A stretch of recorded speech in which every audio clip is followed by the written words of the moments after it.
Welcome, guys, to another exciting episode of HLwow. Okay, so today we're going to be talking about tier list for the young D&D. The young D&D. Dungeons and Dragons 5th edition. So we're going to go with our top 3 characters. Now, starting out at number 3, we have... Starting out at number 3. Well, no. Let's start off with the honorable mention. Okay, well, yeah, our honorable mention is going to be the Barbarian. And Mitchell is the one who really brought this up. So, Mitchell, why don't you talk about the Barbarian? Barbarian is definitely the... He has multiple different points to him. He's not extremely versatile on his kit. He is definitely the best tank in the game. He has the most HP out of any class since he gets a D12. Yes. He's the only class in the game that gets a D12. So he just has a higher health pool. Yeah. He has a very decent AC since he has unarmored defense. He's not the only class that gets it, but it definitely helps. Plus, specifically with the Totem Barbarian path, because if you take the bear as your spirit animal, it makes it so you have resistance against every attack that's not psychic damage, meaning you basically double your health pool on top of having the most in the game. And here's the fact with that, you're still resistant even if your weapons are magical. Does not matter. Yeah, it doesn't matter. So... Yeah. Very few things actually retain resistance beyond magical weapons. So It's very important that you actually have that. We were really debating about if the Barbarian should be the number 3 spot. Mitchell did bring up a lot of points. Like, the Barbarian is the ultimate wall, essentially. It is the ultimate wall. On top of wall. being the ultimate wall, the fact that he's in rage also gives an automatic increase to damage. So he's already doing a decent amount of damage on top of being the wall. And Barbarian, not very late on, at level 11... he starts getting abilities which, even if he's dropped to 0, he stays alive. So on top of him being super tanky and super wally with HP and AC, and the resistance, even if you get him to 0, he can still stay alive. So it's just, he's almost impossible to kill. But at the same time, you also have to remember that when we were doing our 1v1, that only saved you twice. Yes, correct. Which is generally the amount it's going to save you is 2 attacks. Yes, of course. And in a party scenario, it's not going to keep you from dying, period. Yes. We're not saying that, but we're just saying he is debatably, undisputably the best tank in the game. There's just no... the Totem Barbarian is the best tank in the game, period. Like, there's no better tank class. Alright, so our actual number 3 spot, we came up with a consensus with this. Tyler is the most experienced with this class. It is called the Young Monk. The Monk. So Monk. So Monk actually, I believe, does have a similar thing with the unarmed defense. They get pretty much the same thing. The main difference being that you get the Constitution to your AC. You use Constitution, you use Wisdom. Wisdom, meaning that not only do you get a higher AC, but you're also getting health from your AC. In a sense, you know how that kind of works together? Yeah. But our Wisdom, we're already getting Wisdom because it's our spellcasting. And all of our plus to hits and all these DCs and stuff. I mean, the AC for the Monk is the same as the Barbarian, so you're getting hit as much, but it's kind of more helpful with the Barbarian simply because of the Constitution. Mm-hmm. So I would definitely say that if you, depending on where you start in the game, if you start from level 1, you should always, in my opinion, always go through the Shadow Monk, because almost at every time you get a feature from Shadow Monk, it's a good feature. You get invisibility, you get darkness, you get teleportation eventually, you get double attack on somebody. So your partner attacks somebody, you get to attack them too on your turn, on their turn. So that's a really good one. You would get multi-attack with that as well. So that's a really good stuff. And it's just a really good kit that works throughout the 20 levels. Whereas like the Way of the Open Hand or the stupid spellcasting one. Really the Pearl is the level 17 ability where you can drop someone to 0. I mean, that is the best quivering palm. Period.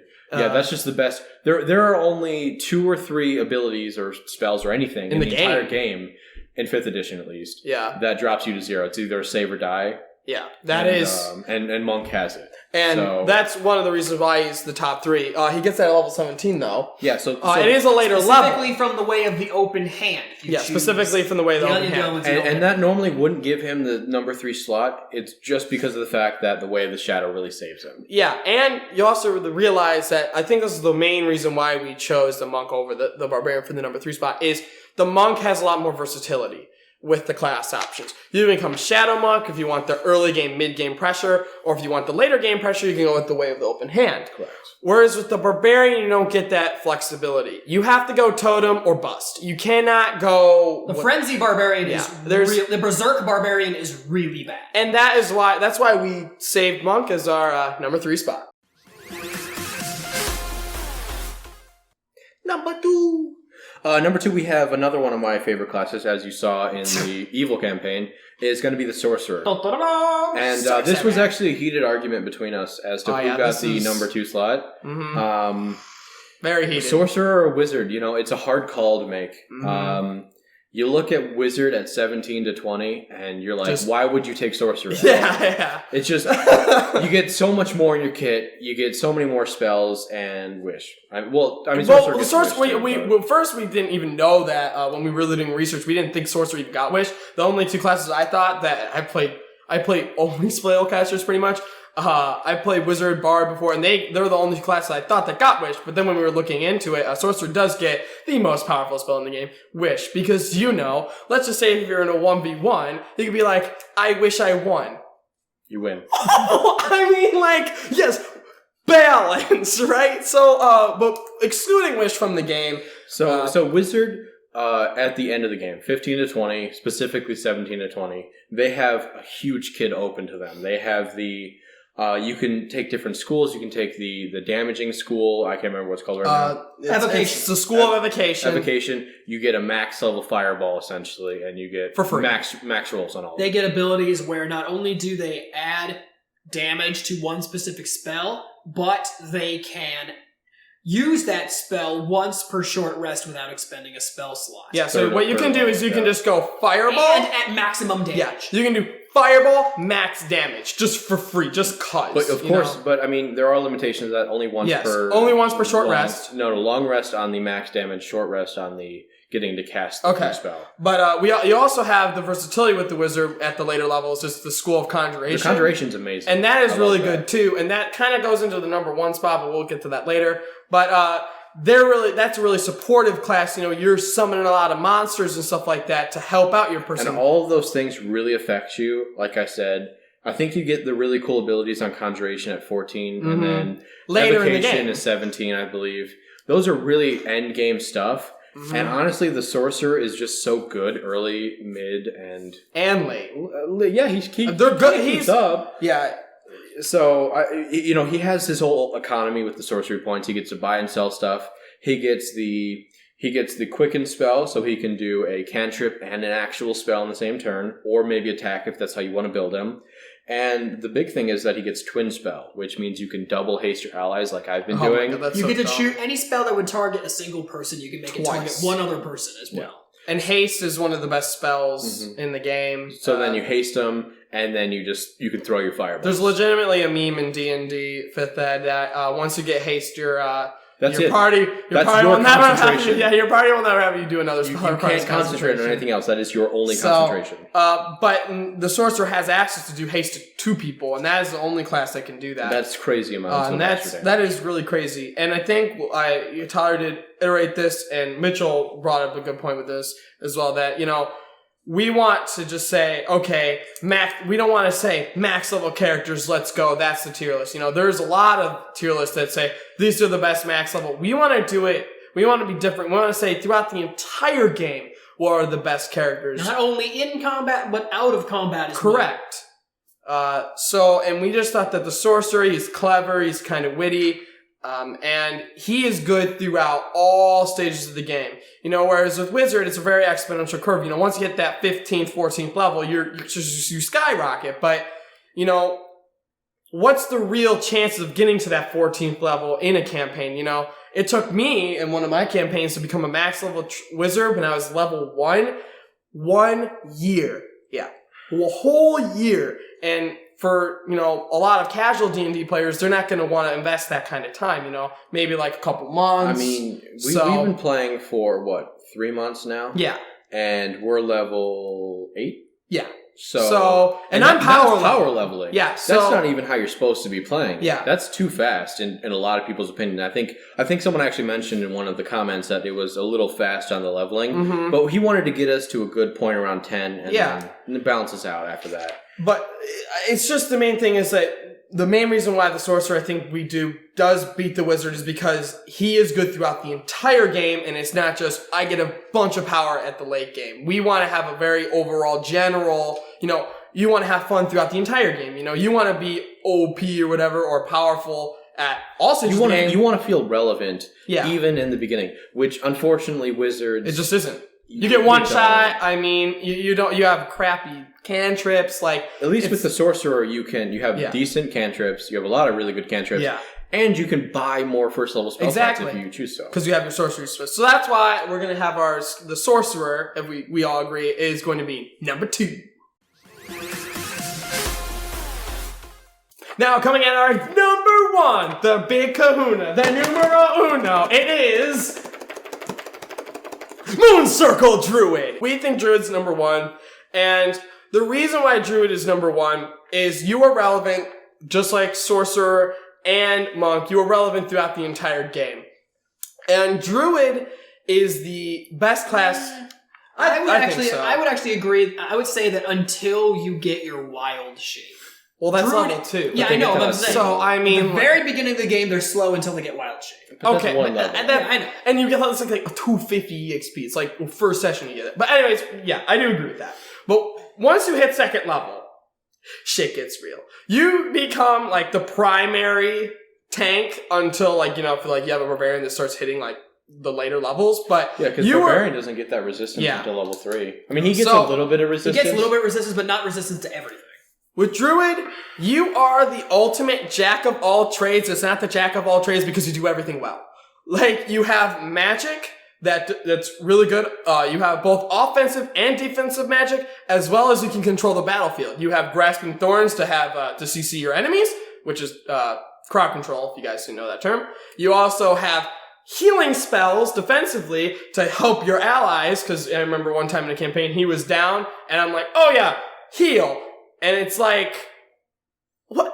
I'm not a cleric, but I have access. The 5th level spell heal. I have access to the spell heal, which is 50 hit points 50? Instantly? No, not 5d10, not 50 10d10. Flat. 50 fucking hit Boom! points. Heal. 50 hit points.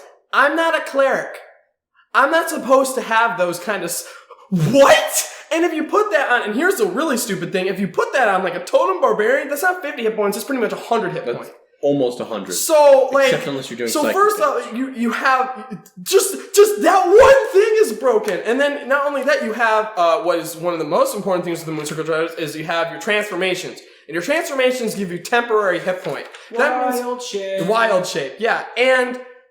these hit point, you don't care about. You're like, oh, this is 60 hit point. I could just throw this at an enemy. It doesn't matter. Like, there's no class that has that. Like, you can't just say, oh, whatever, it doesn't matter because it doesn't affect me at all. And you can do that multiple times. What? And you could do that every short rest, and you get all your slots back, which is ridiculous. Not only that, you have what's called, like, once you start, like, hitting the mid-game, you have Conjure Woodland Beings. And I found a strategy that you just do pixies, and then you have access to 8 polymorphs. Yeah, that's right. 8 polymorphs. And polymorph is a 3rd level spell. And you have 8 of them at like level 5. Like, I believe you get that at level 7 or 8. is it level 7 or 8? Yes. Okay, well, I don't really know the specifics, but just... because you get it with Conjure Woodland Beings, which is the 4th level spell slot. Yeah. So it's going to be 8. Yeah, so you get it at level 8. But, I mean, throughout the game, and we were talking about this, your 2nd level through your 10th level, like every level you're getting something good. You get your wild shape, then you get your super stupid spells.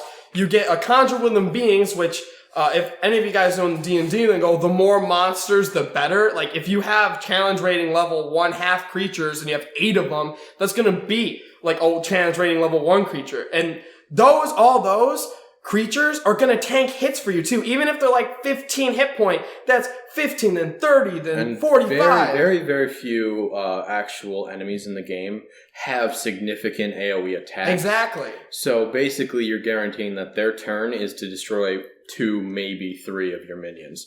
And you get 8 of them exactly. per turn. So, you get that 4 times. Yeah, good. 4 times. You have so much hit point that you can just throw at the enemies. And here's the thing about the Mooncircle Druid. So at the first stage of the game, you're like the tank, I guess, because you don't give a crap about hit point. And then at the middle stage of the game, you become like this versatility mage. So you CC your enemies, you polymorph them, you send out a bunch of minions to tank hits, they do damage, you're kind of throwing little stuff here and there, you heal people, you're like a versatile mage. Like a cleric kind of, but not really because you do damage too, so you're better. And then at 10th level, the spicy starts. Then you can become into like elementals and stuff like that. This is the you biggest use both of your wild. You use 2 of your wild, and you have 3 to become one of the 4 main elements. This is the significance between the Mooncircle Druid and the other yes. druids.